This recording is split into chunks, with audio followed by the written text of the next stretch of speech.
Shabbat Shalom everyone. I want to share a phenomenal story from the Talmud, from Masechet Yoma, within regards to the greatness of the Shabbat Stories, within regards to the famous elder, the famous sage Hillel. Hillel has, again, as he is known as one of the greatest rabbis, which is, he's related very much over inside the Talmud, inside the Gemara.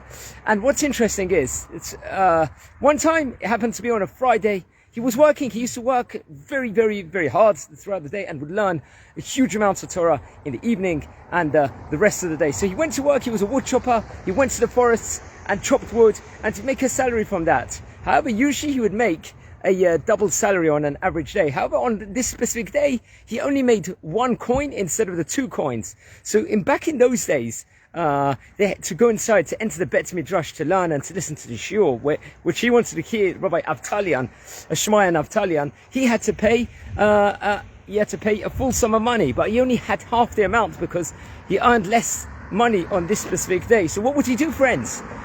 He came in, and on that day it was snowing. It was the most coldest weather over there in where he wanted to go to. So he wants to enter the Bet Midrash. He didn't make much money. He did the wood chopping, worked very hard, and he couldn't get in. So he went inside, and the person at the gates of the Beit Knesset, he said, "No, I'm not going to let you inside. I'm not going to let you inside the Beit Knesset. You're not giving the full amount of money. You cannot listen to the shiur." So Hillel, who's desperate, Rabbi Hillel, is desperate to learn Torah. He'll do anything to learn Torah. So what does he do? The Talmud relates over.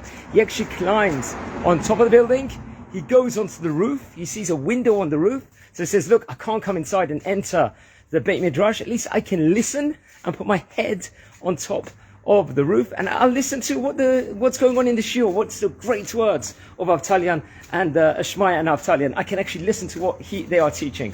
So he goes there, and it's freezing. Total opposite to now I'm here. It's boiling hot in Israel, but over there in the story, it was freezing cold. There was a lot of snow raining down, and he's listening to shiur, and he falls asleep and he becomes frozen. He becomes frozen, and this goes on for a few hours, and Shabbat enters during the time, and then later on in the time period, they're going to notice inside the Beit Midrash there's someone covered in snow that's on the roof where there's a window. Who is this? They climb upstairs and they see who it is, and they see it's Hillel. Hillel is actually frozen. He's froze. Hillel has. While he was trying to listen to the Torah and all the great words from Shmaya and Avtalian, he actually froze. He quickly took him out, and it was Shabbat at the time. So what can they do? So on Shabbat, because despite it was Shabbat, they actually switched on the menorah, the fire, because it's a case of pikuach nefesh. He could pass away over here because he's frozen. So there's a mitzvah to doche Shabbat at this stage in time, and they lit the fire and warmed him up with the blankets and everything else, and he came back to life totally.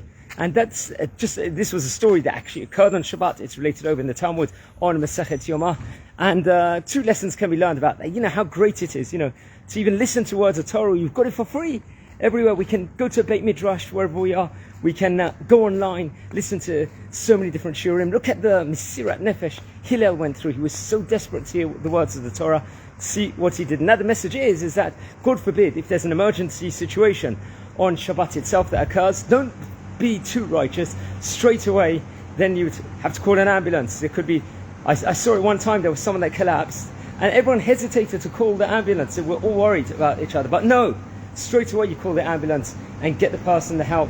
And in those situations it's mutar, and you have to, no, it's not just mutar, even the greatest person inside that place, if there's a situation of pikuach nefesh or a dangerous situation, then one would have to Mevatel Shabbat at that stage in time. But that's greatness. The story of Hillel as again. It's featured in the Masechet Yoma, I believe, on page 35. I'm wishing you Shabbat Shalom. And this is dedicated